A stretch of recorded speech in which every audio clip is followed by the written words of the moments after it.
Hey listeners, we're back. A new season drops September 17th. And to kick things off, we sat down with Dr. Mike Fralick from the Rounds Table and Medicine Pods to give a teaser of what we have in store for the new season. Enjoy our conversation. To me, it's a win-win to invest in science because you probably will get some sort of monetary benefit. We hire people, we get jobs in the society, but we also give better health to our citizens. This is the Rounds Table.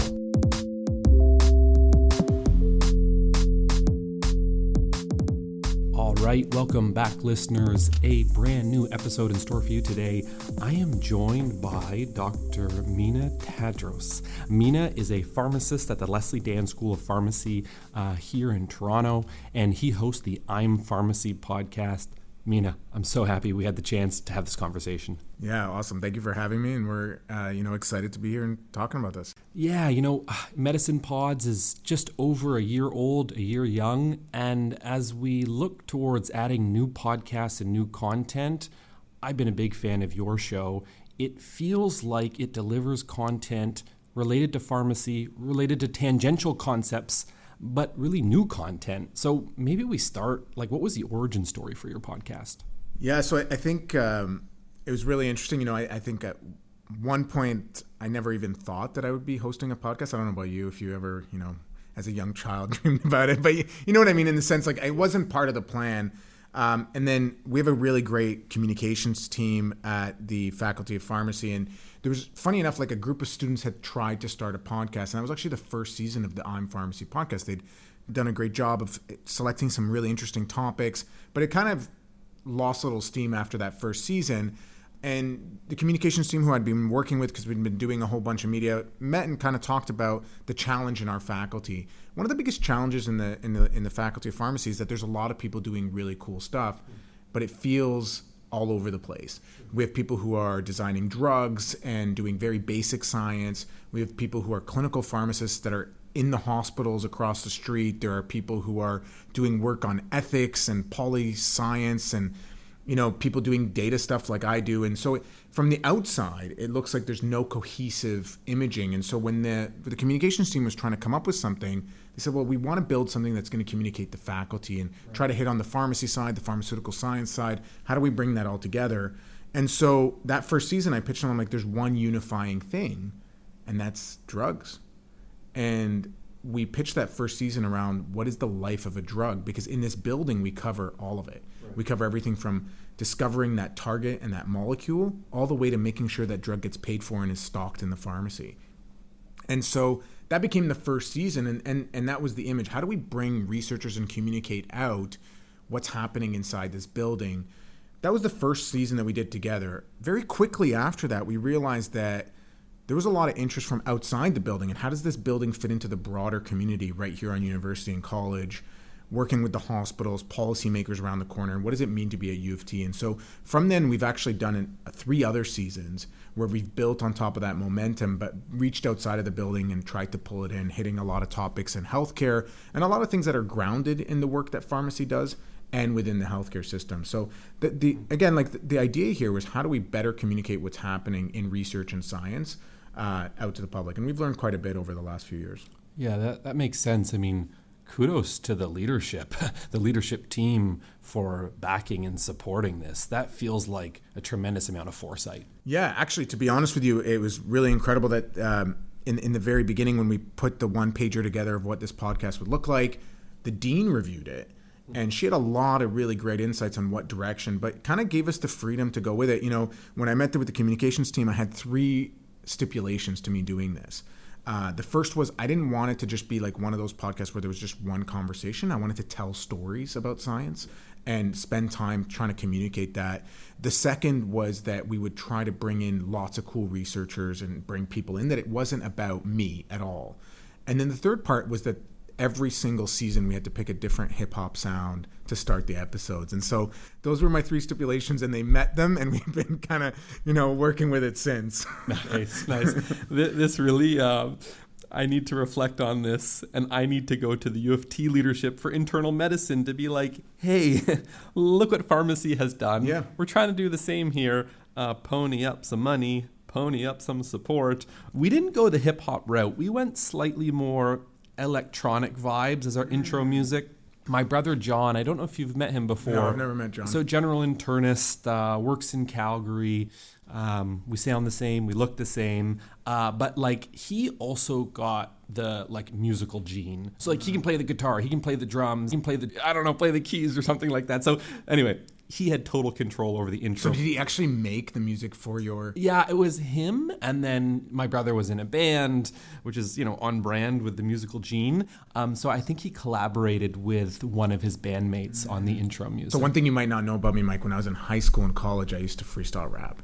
And so in one of the episodes, and I won't say which one, there's an Easter egg at the end of it where I drop just a few lines to tantalize people. And that's why I was obsessed with having a hip hop, because this is the closest I'm going to get to the career. Maybe there was another life, another timeline in the Marvel universe where, Mina T is not Mina Tadrous, but, it's like a different direction. It reminds me how when I was in high school, I could not rap, still can't, not musically inclined, but I used to love the Friday night freestyles that was on like BET or 106 something. in Park. Yeah, it was so good. It was so good, yeah. I can remember a few of the lines, which I will not attempt to rap. So wait a sec. So this is important. So who actually picks that intro hip hop music? You pick it or somebody makes it for you? No, so we go out there, and I work with Steve, who is the magician behind this whole podcast, and sitting in the room with us right now. And he proposes a few beats that we like. And, cool. We kind of, funny enough, like it is the closest I'm going to get to hip hop, because we try to pick sounds that are close to the cadence of how I speak. And so because that intro of how I come in over that beat is like one of the ways we do it. So it became an important part of it. And I think this is again, me just trying to sound as cool as I can. It's a failed mission, but we got there. Yeah. Success. Well, it's kind of neat that you sort of refer to the work that's going on in the pharmacy school as, quote, all over the place. I'm like, that's how I would describe my research team's work. It's all over the place, but the central guiding theme is that it has to be a question that's going to potentially improve the care of a patient somewhere. Right. Full stop. It's got to fit under that. But it's really neat to think about like the life cycle of a medication and how do you go from molecule to then widely available medication. There must be some crazy things that you've learned over the years of this podcast for like, oh, I didn't realize that was a thing. Yeah, that first season was really neat in the sense that, so it actually, funny enough, was starting the first season as I was beginning at the faculty, because I was a scientist across the street at Women's College Hospital, and I transitioned to a full-time tenure track role here. And so it was a really cool opportunity for me to read my colleagues' work, because to prepare for every episode, I would go read their papers to be able to ask questions, especially some of the basic sciences. So 2/3 of the graduate faculty here in and around are self-described basic scientists. Not to there's obviously a continuum in how people do their research, but I probably would have just waited for the communications to come out about some of their work. But it was a really cool chance to kind of sit down, talk to them about their work. And it was eye-opening how people do that. We had somebody in here who was developing drugs using cashew shells and thinking about, could that be helping develop a new drug that would follow the same mechanism of action as Rosie and pioglitazone. Wow. And then there was other people looking at previous formulations. There was one scientist in here who his drug and formulation was actually on market. And then people who talked about their commercializations, which I had no idea the number of startups that have been spinning out of this faculty, which was really neat. So I think for me, selfishly, it was such a cool opportunity to learn a lot about my colleagues, but also just to see all the interesting stories that people had to tell. Yeah, that makes sense. And I mean, right now there's so much energy and enthusiasm going into anything related to AI, but especially AI for drug discovery. Yeah. The number of pitch decks you see of, we're a company that's going to find some new target and some new molecule and cure some disease. Yeah. Have you had any people on the show to discuss that yet? Well, we did have a whole episode on AI, and we had two giants. So we were lucky enough to have Christine Allen, who has a startup coming out of this faculty. But her work is not to find drug discovery, which I know is the hot thing to find the next thing with AI, but rather how to develop the formulation. So once you've found the drug, how do you build that right formulation to actually get the drug delivered? Because, a lot of drugs fail because they pick the wrong formulation. Oh, I didn't know that. And if they pick the wrong formulation, the wrong dose, you don't deliver that drug right, it can make a massive difference. And then we had, and this is selfishly because he's one of my mentors, Mohammed Mamdani on this very episode. And you can't have an AI episode without talking to Mohammed these days. Agreed. And so we I think the stats were pretty good on that one, just given how hot that topic is. But a lot of cool things happening in that space here at U of T, and obviously we had to hit on it. Yeah. And this upcoming season, it's going to be hard to like not. I would put money that it's going to come up in some way. Yeah, of course. And like, I think there will be some home runs that are found along the way. I think there'll be a lot of duds and a lot of losers, but a couple home runs probably along the way. There's also been a lot of interesting work going on in the space of, existing medications now being used for some new indication. A big New York Times story on this about a research group out of University of Penn, I think. And the origin story there was that this guy was like a medical student. He developed a rare disease, I think Castleman's, and was told like, this is going to be fatal. You're not going to survive medical school and this is going to be fatal. And this motivated him to potentially find a medication that is already on the market that hasn't been tried in this. And it worked. And really? Yeah, and it worked. It worked for him. It's worked for other patients. And now his whole life's work is around this area, which I just find so fascinating. But whether it's that or like AI drug discovery, I feel like the rate limiting step is still just going to be a good old fashioned clinical trial. Yeah. And I think, where my work kind of starts thinking about is like for some of these rare diseases and things like that is we find more and more targets. Because, what's happening is the low hanging fruit have slowly been picked off. Like obviously GLP-1s blew that. I never thought we'd see another blockbuster of this size, and I was obviously very wrong, and we probably will see more. But generally what we're seeing in the drug world is it's becoming more and more targeted.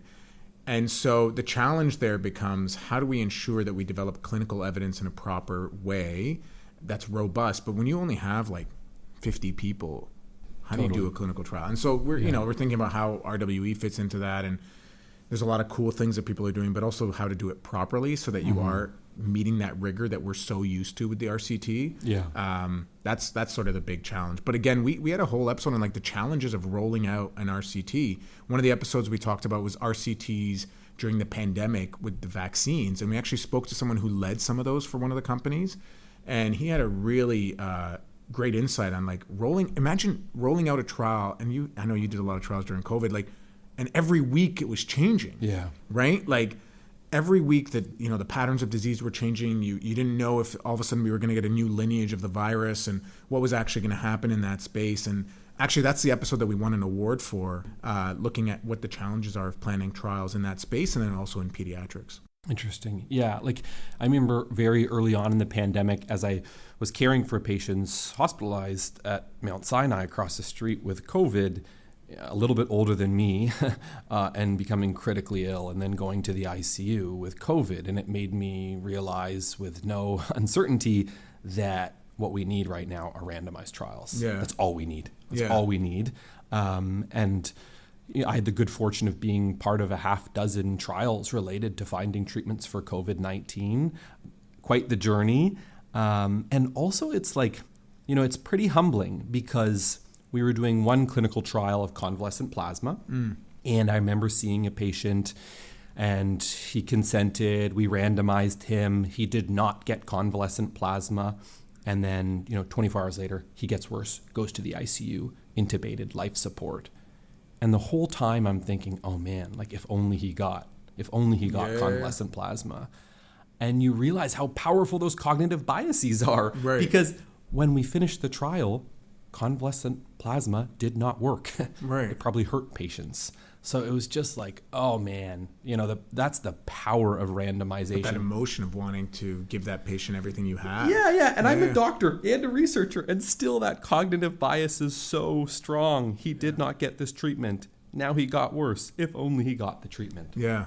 Is it frustrating for you to see how fast and quickly you were able to get trials up and running during the pandemic, and then suddenly we forgot, like, it's almost like we developed all these new solutions. Like, it was incredible how many trials you guys were able to get up and running, especially in the hospitals. Yep. And then suddenly we're like back to like we have some sort of strange amnesia about what that means and how to cut the red tape about doing this work. Yeah, it was particularly challenging because it's been the only time in my research career where things moved like so fast, right? Where we got REB review in a week, we got contracts in a week, and then boom, we're randomizing patients. That's incredible. It's incredible how fast you can move when you don't have a ton of hurdles in your way. Yeah. So yeah, and the other thing that was really interesting too was like early on in the pandemic, patients were so keen to be part of trials. So patients were like asking about, are there potential trials here? And then contrast that with like maybe the latter half, and the patient population changed, who was being hospitalized. Often, not always, were people who, decided they weren't getting vaccinated, had very strong opinions about science. So towards the end of the pandemic, it was like, I don't want anything. I don't want anything. My body's going to fight this off. And it's like, what a stark contrast. That first year, patients, their family members asking us what clinical trials can they be included in. For sure. Yeah.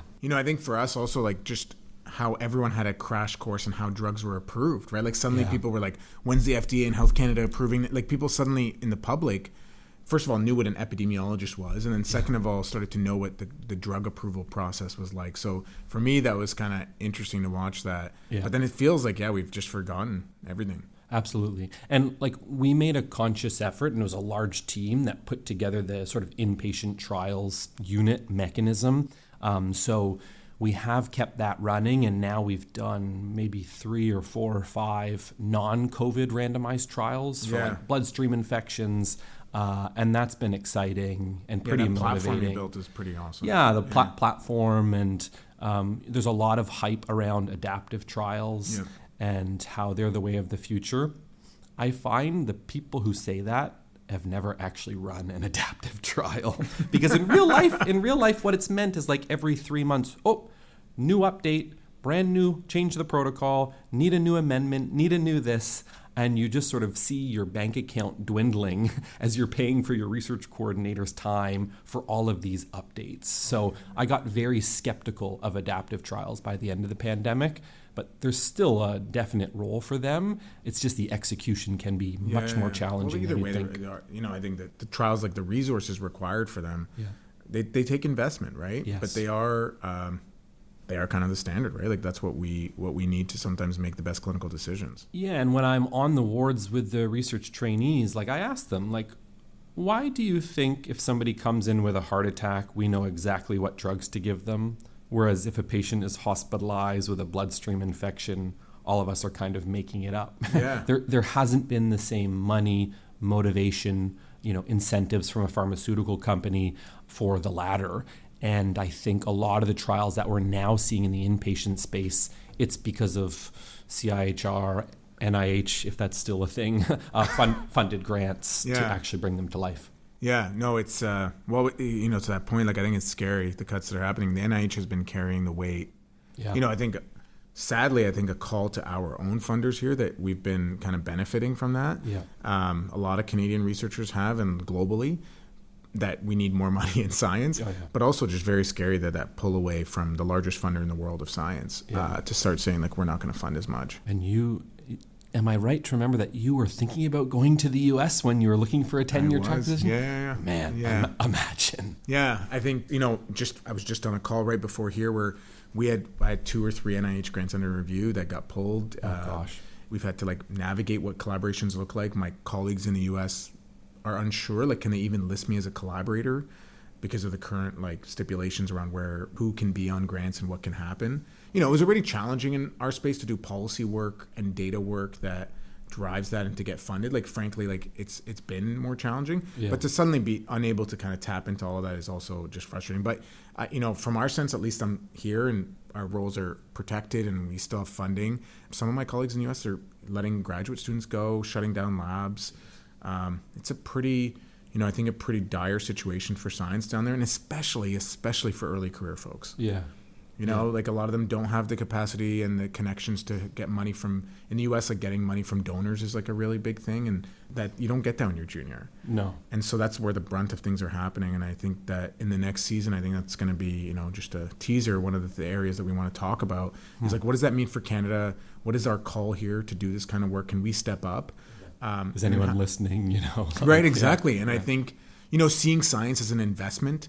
Canadians value their healthcare system. They value their to me, it's a win-win to invest in science because you probably will get some sort of monetary benefit. We hire people, we get jobs in the society, but we also give better health to our citizens. Yeah. And I mean, we have so much room for improvement. Our healthcare system feels like it's in shambles these days. Not as bad as what's going on maybe in the US, but there's just, if there was ever a time where funding was needed to innovate and improve and try to make some real changes, now is clearly the time. So what other topics are coming up on this season of I'm Pharmacy? So, a few things that we're thinking about is we're trying to think about the theme about this upcoming season is being a catalyst to change.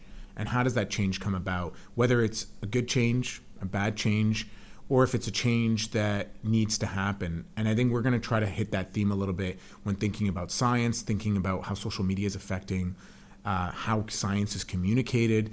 And we want to just think more broadly about what that means to us as scientists, what that means to me as an educator, developing clinicians for the future, especially in the pharmacy world. Like, we're developing a new curriculum here at the faculty. And so thinking about how do we build out that new curriculum to meet the demands of an AI-driven society, clinicians who are going to have AI supports all around them. Like, what do all those things mean? And so that's going to be, this season is about change. And I think it's pretty obvious that 2025 has been a big year of change. Yeah. With AI baked in so much. The other day, I overheard some medical students being like, oh yeah. And then my staff said he used Google to look something up. Can you believe that? I know. I'm like, oh, that's a gem. That's a really good quote. That's amazing. Yeah. And just before I was walking over here, I was talking to one of my mentees and asking her, like, what are people using on call? And, spoiler alert, they're using ChatGPT, they're using open evidence.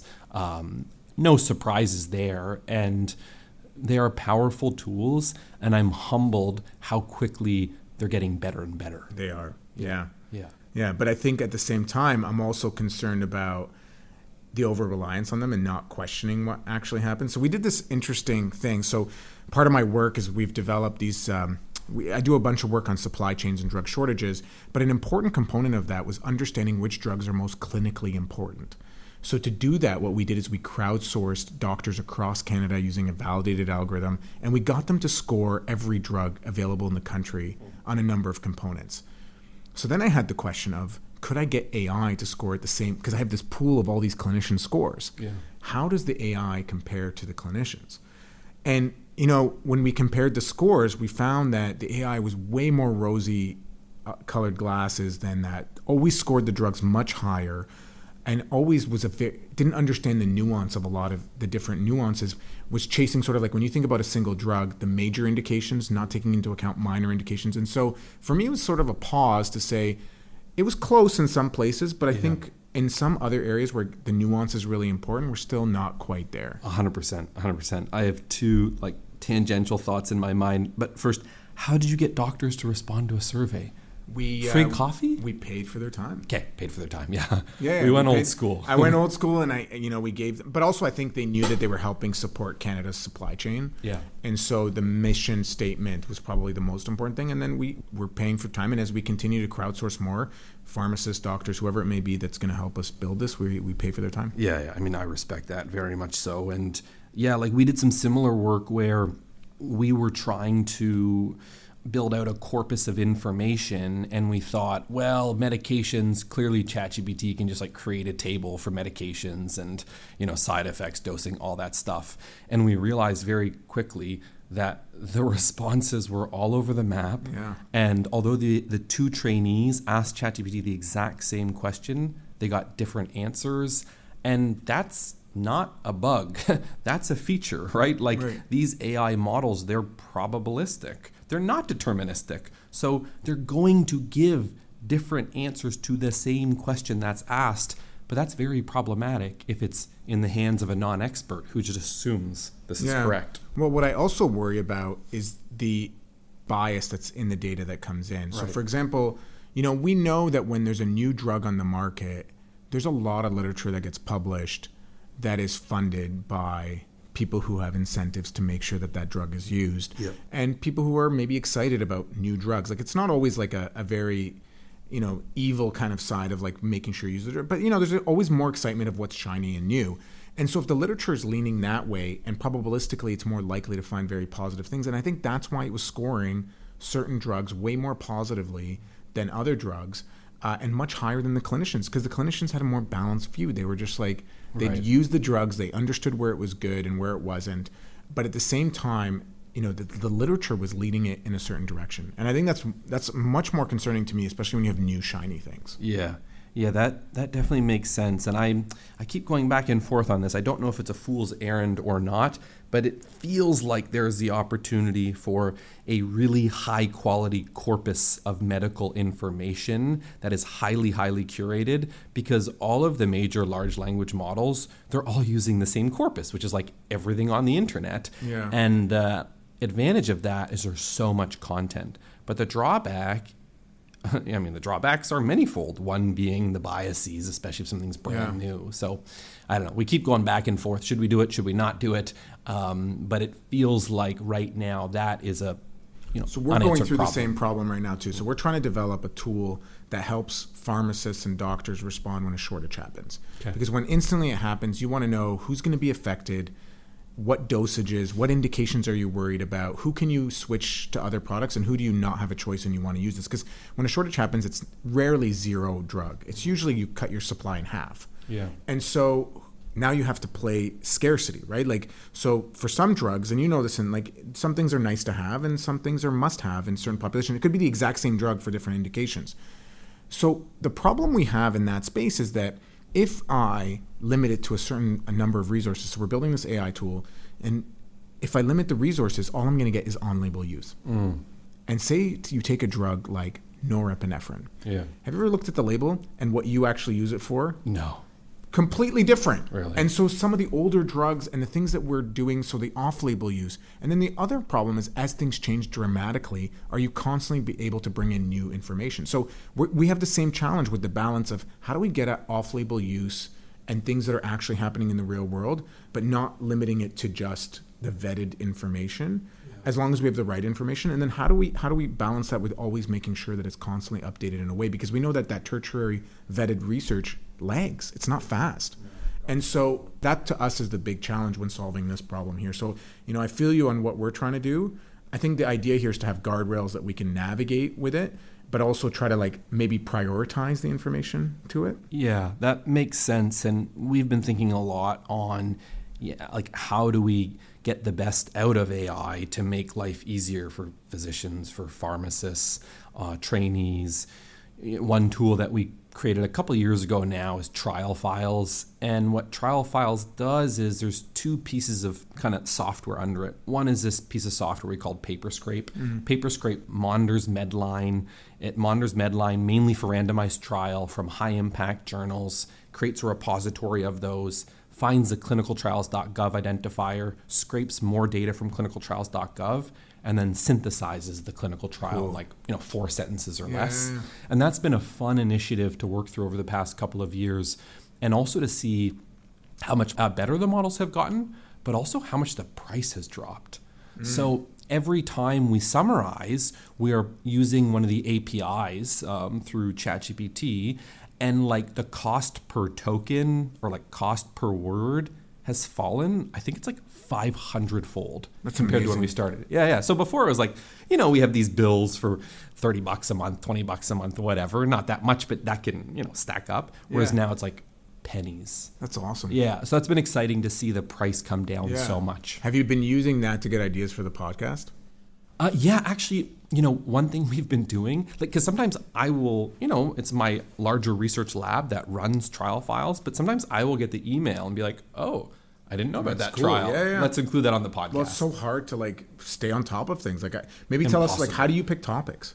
For the podcast? Yeah. Yeah, for the podcast, how have we done it? I mean, it actually, now that I think about it, it feels haphazard, but often it's related to what Trial Files is surfacing up. Because I'm like, oh, neat, there's a trial. I didn't know about it. If I didn't know about it, there's a decent chance some listeners out there didn't hear about it either. So that's one way. And then the other way is that we like to focus just on randomized trials, and there's shortcomings with that, but we feel like randomized trials most often are going to shift the needle. So only trials, we want it to be potentially practice changing, and it's got to be related to general medicine because that's our main audience. Yeah. Yeah, but it's been a lot of fun to do, and now we're sort of thinking, what do the next steps look like for the podcast? We don't have the answer, but I've written some notes from today, so maybe I'll take some inspiration from your show. The other thing we've started doing is summarizing guidelines in conversational form. Yeah. Guidelines are so dense. It's like 200 pages. Like no one in their right mind is going to read that whole thing. Right. But it has so much information that our listeners want to Right. know about. So that's been one new episode type. Interviewing other experts has been another sort of episode type. And then we flirted with, have you used Notebook LM at all through No. Google? Okay, so Notebook LM, essentially you drop in a PDF and then you now have your own chatbot for that PDF.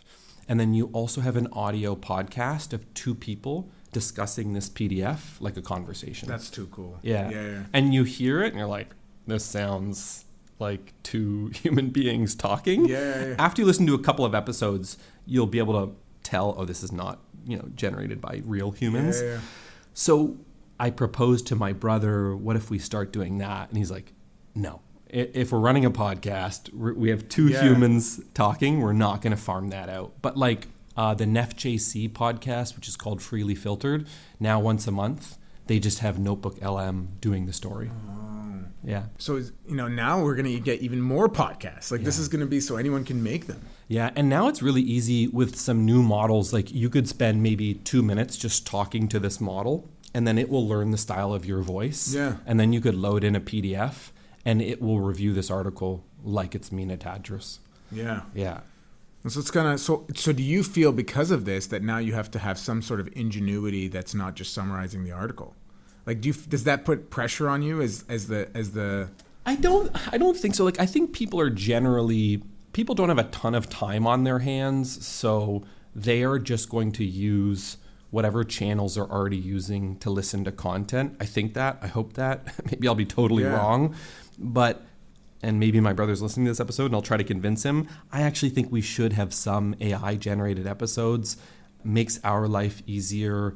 It can distill dense guidelines really quickly and then hear back from our users. We love it. We hate it. What have been your big hits? Like and were you surprised by that? Yeah, the most popular episodes without fail, we do an end of the year top 5 randomized trials from the past year. That is always the most popular episode. That's the one I've always made sure I listen to. Nice. There you go. I'll check my stats to confirm that. And then I would say reviewing guidelines. And then recently we've been reviewing, there's a big ADA meeting 2 weeks ago in Chicago. What were the top 5 biggest trials that came out of that? So that feels like it's drawing in listeners. Yeah. And what do you think you're hitting there? It sounds like it's like a need to be up to date. Yeah, that and maybe some FOMO. Like they're like, oh yeah, I vaguely saw somewhere on social media that headline, but I have no clue what was actually going on with that article.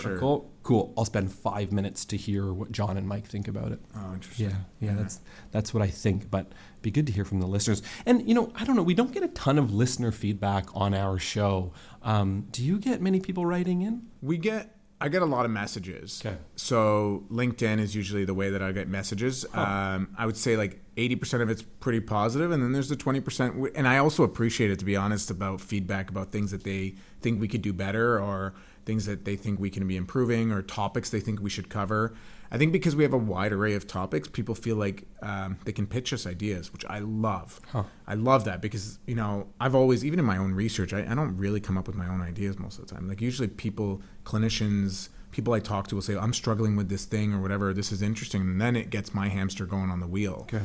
And so that's been super helpful. What we've also done is within our faculty, when we have faculty meetings, we let them know that we're working on the new season and people tell us what they think. And that's been a really great source of people pitching ideas to us as well.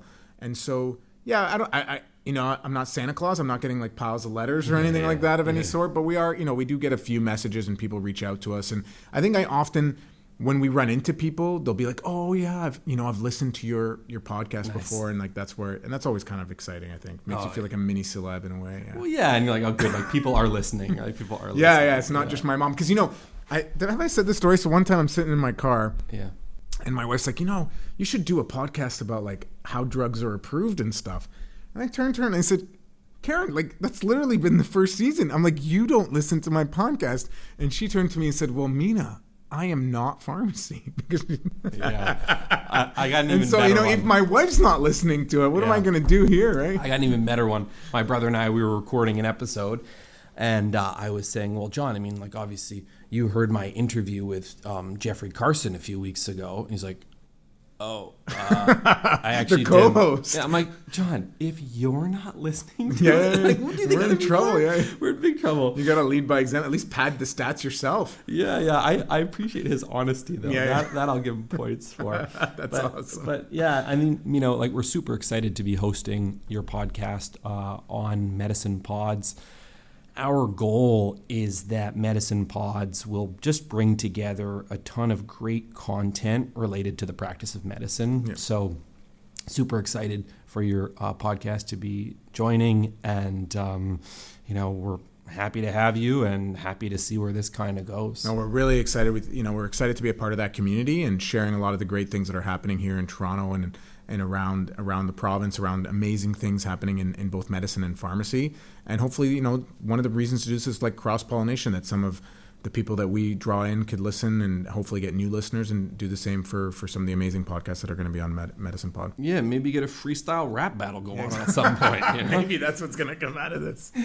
All right, Mina. Well, awesome. It's a Friday afternoon, July 18th while we're recording this, so I feel like this is probably the time to wrap it up and get ready for the weekend. Awesome. Thanks again. Thanks, Mina. Take care. The Rounds Table is hosted online at medicinepods.com, your one-stop source for comprehensive internal medicine education and evidence-based medicine resources. We can also be found on all of your favorite streaming services. You can also follow us on Instagram, LinkedIn, and X. And special thanks to our audio editor, Tamara Van Bakel.